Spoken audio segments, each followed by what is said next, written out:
Welcome back to Unapologetically Unfiltered with Jess and Georgia. Today's episode is one we've been dying to talk about because, let's be honest, did someone say sexual energy? This is part 4 of Kundalini Energy with Parmiss Kia as our guest. One of the biggest questions we get asked is whether CAP can actually impact your sexual energy, your confidence, and the way you show up in relationships. So we're diving into all of it. We're also unpacking the ever popular topic of masculine and feminine energy. What does it actually mean? Are we getting it all wrong? And why does it seem like everyone is talking about it lately? And perhaps the biggest question of all, why are we constantly searching for love, validation, and fulfillment outside of ourselves? Why do we keep looking for someone else to make us feel whole when the relationship we're avoiding might actually be the one we have with ourselves? As always, we're sharing our own experiences, our opinions, a few uncomfortable truths, and probably oversharing more than we should. So grab a drink, get comfortable, and let's get unapologetically unfiltered together. How do you view masculine and feminine energy in modern dating? I think things have shifted from what I'm saying these days. That was from my personal experience. I feel like the more women are more into, the more single women were more like into workforce. And I'm not against women working. I'm one of the big cheers. I'm like, we have to work, and I love working. But it puts us more into that masculine energy. So I think there are two things about masculine and feminine we need to understand. It has nothing to do with our sex, whether I'm been born with a woman body or a man body. Right. Yeah. It's your core energy that you're vibrating. So if my core energy is feminine energy, but from childhood, like my dad was telling me, let's say, if you're getting like good grades, then I will award you. So you feel like you have to keep working for something, being focused. That already put me into the masculine energy, because there are needs. It's a really big topic, like both, because both of them have their own characteristics. Women's are more like nurturing, like more open, caring, Flow, soft, yeah. That's why men's are more like decisive. Yeah, exactly. And their need is to feel that they're needed. That's one of the biggest needs of men. And nowadays, women are like, I'm actually fulfilled. I can just. And then that put the other person into their feminine energy. And that's why we see so many feminine, in quotation marks, men, and the other way around. But at the same time, we're allowing them. We're actually, absolutely. Like me as a woman, if I go on a date, and I've been always like that, like I want to be in control of, like, we do this. Or you do it out of habit. Yeah, out of habit, exactly. Yeah. So what's the man meant to do? Like, all they can do is slip into, like, okay, I'll meet you there at 7:30, and you can pay. Yes. And we let them. You can, and you can book the venue. Yeah, exactly. You can organise the We day. let them. You can Unfortunately, pay. we do. Yeah. Tried that in recent dates that I was so quick to get into that masculinity, and immediately I stepped back and I allowed the other person to decide to where we go and organize. And I remember when we went to this venue, to this restaurant, and it was a beautiful restaurant. I said, it's actually really nice. And I could see how happy he became. I was like, I've never been here. I'm so happy. It just puts them into their core energy. Yeah, exactly. And they just, Well, they need to hunt. They're natural hunters. Yes, and they need a challenge. Anyway. Yes, and they need to think and, then they want what the would praise. she like, and that's all part of the courting someone. Yeah, exactly. Isn't it? The courtship. So, yeah. Exactly. Even in a relationship, just imagine you're from your masculine energy and the man isn't masculine, so it's just two same pole. You just repel each other. You can't really stay together. It's not going to work, is it? You go the other way around. Go the other way. Exactly. All right, we've got some juicy questions. Okay, this is the juice that we wanted to ask you. Oh, I would have asked this earlier. How does CAP awaken or affect sexual energy? Well, sexual energy. Sexual energy is one of the strongest energy that is available in your body. Well, It's like gives you life. gives you life, yes. Gives you life. Yeah. That's a life force, a part of your life force. Yes. But the work is, well, how it affects us. I mean, again, there's no like set intentions there. Like as someone come in and say like, I want to increase my sexual energy. Like what, and there's an intention behind it and what that intention would look like. Do you know?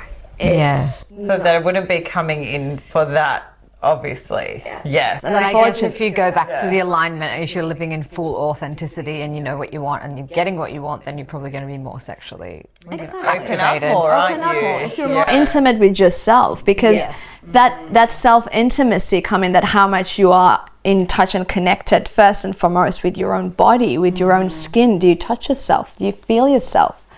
And when you're more attuned with that intimacy with yourself, well, It's going to have a knock-on effect. exactly. Yeah. Do couples practicing CAP together experience a deeper connection? Partners. Yes. Yeah, that's a very good question. Because, okay, so, and this is scientifically proven, and I'm going to refer also back to Dr. Gabor Mate, a really great psychiatrist, that he says when there are two partners and one is starting to work on themselves or self-developing, so they're actually getting to another level of their self-development, the other partner's basically not doing anything. So there's two options. Either they have to work on themselves to meet their partner on the same level, or the other partner has to just keep going back, which is usually not happening because it's when you're here, you can't go back. So that's where we see separations and conflicts happening. So when you do CAP with your partner, because with CAP, your frequency that you're vibrating is shifting. And when I say, again, frequency, I don't want to make it woo-woo. It's like we're all energy condensed into form based on that certain frequency. That's the quantum physics. When your energy field shifts, and when you do that with your partner, just imagine you're doing it together. It's like self-development together.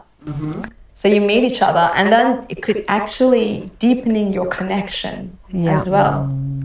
Very much. That. So you're kind of developing together. Developing together. Growing together. And it's all the same. It brings you more closer together, connecting back together. And with this work, we're always looking for the love of our life outside of us. I know we talked about self-love. When we explore non-duality, you realize it has always been one. So you are becoming one with the other person. You're no longer separate. And when you start to see the other person in you, that's what we also work in the non-dual immersion. There's a practice we do that will connect you together as two human, but then you start to see yourself in the other person through the transmission.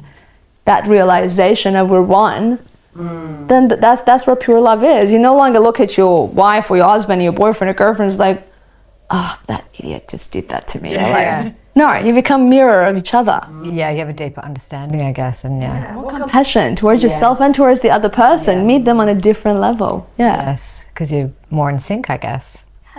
Yes. Because when you're sync, then you can also not reacting anymore. You're responding to life from a presence, not reacting to situations. Well, you're on the same journey. Yes, So, exactly. yeah, you're on the same journey. So, it's not like you both want to go that way. And I've seen couples coming in, and that's amazing. And most of the time, women are dragging their men to come. They're like, right, you're coming in for a session. I can imagine it could potentially save a lot of relationships. Like I've just got a friend. I think he's potentially going to break up with his partner. Like we were talking about it, they've been together for a long time. But I just kind of said to him, I was like, there's nothing. He's not a bad guy. You're not a bad guy. I think you have you leveled up a little bit. You're living more expansively, and he's stayed here. There's nothing wrong with that. It's what's happened. But yeah, they're just not on the same level anymore. So I can imagine it would really help people couples if they were to do it together, if they were to align. Wanting to. Align, yes. Energetically aligning. Yes. Last question. Another juicy one. Oh. Do people notice changes in desire, sensitivity, or connection after practicing CAP? And I'm guessing like, are we talking? Yeah, it's like more. Is it like what types of sensitivity? Are we talking like better orgasms? Yeah. Is it reported like that? Yeah. Well, because it's an embodied practice. I mean, I never went that deep with my clients to say like, oh, how is your orgasm with your partner? But because you're more embodying the energy, and your energy is more vibrating, because once it's activated, of course, it's activated there. You come in more because you need that expansion further and further. But you feel more. The more that, even if you feel more emotions, then you feel more even in your body. So, yes. Yes. Yes. Orgasms are going to be like next level you've never even experienced. Yeah, I can imagine. Yeah. Okay, not scientifically proven, not reported back to you, but we're going to give it a tick. Yes. How was the orgasm? 70%? Yes. So What is the address right now? Well, speaking of next sessions, I know Parmiss runs a lot of sessions in Melbourne and globally, actually. So tell us a little bit about that. Tell us where you run your sessions and where people can go to your sessions. Yeah, of course. Sessions, of course, needs to be booked prior because I'm holding the space very intimately. I don't want to have like 50 people coming into sessions. Yeah. And I usually hold my sessions in Richmond. And you can find the available sessions on my website, alef.com. Yeah. The upcoming immersions, though, is that ones I don't do them very often because it requires more integration and compared to the normal sessions. And you can come, anyone's are welcome if they feel the call. That one's coming up very soon, so just look it up and see, So you've done, so tell us whereabouts they're located. So I know you do sessions in Melbourne. I do, in Melbourne I do that too. Yeah. And Melbourne, of course, the majority of them are in Melbourne because I'm based in Melbourne. Yeah. Yes. And where else do you do sessions? Sessions in Sydney, and of course I'm having one coming up in Adelaide. I started to go to Adelaide as well. Yes, I felt like it was coming and people loved it. So Adelaide as well, and globally I've been into Turkey. So Turkish people love. That's exactly where I've actually started to offer my sessions after my training, and I've never even been. I can't even speak Turkish. But I've run sessions and people love that. It's because it's energy. You don't need words. Have you done any in Paris too? Yes. Paris I did in Paris. Yes, Paris, Portugal, Slovakia. Different places in Europe, France. That is worldwide. And do you do anything online as well? Do you offer any online sessions? If someone is maybe based overseas and they want to have you as a facilitator. Of course. Yeah, I do. I do offer online sessions as well because energy has no time and space. I know it looks weird. But how do you do that online? Even some of my clients still but we want to come in person. I'm like, well, up to you. You can wait until I come back to your country, but you can do online. It's totally the same kind of energy. I understand when you're in a class, you're not distracted with your home surrounding might be different. It depends on for each person, but the energy has nothing to do with where you are. You're going to be on the camera and same setting, but at least you're going to be in your own space without distraction of other people. And energy's everywhere. Exactly. Yeah. And I also do one-on-one as well. Some people you do. You do one-on-one too. That's great. Because some people don't open up very quickly. Yeah. Group session, it's sometimes for them, it's more intimate. They want to be with themselves. So it actually help those people to start opening up after a few, one-on-ones, and then they can just come to the group ones. Perfect. Well, we're going to wrap it up there. I have learned so much. Thank you so much for coming. Thank you for having me, ladies. A whole new world. Telling us about CAP and, showing our viewers it's not scary, you're not hypnotizing people or anything. So, and it's been really lovely. So thank you so much. And that's a wrap up of our 4-part series with Parmiss Kia. If you've been listening along, we'd love to know, what was your biggest takeaway from this series? Was there something that really hit home for you? challenge you, or made you see your relationships differently? Let us know in the comments. And if you know someone who's stuck in a cycle of chasing emotionally unavailable people, send this episode their way. It might be exactly what they need to hear. Don't forget to subscribe, like, and follow Unapologetically Unfiltered with Jess and Georgia wherever you get your podcast. You can also watch the full episodes on YouTube and listen on Spotify and Apple Podcasts. Until next time, keep choosing yourself, keep doing the work, and remember the relationship you have with yourself sets the standard for every other relationship in your life.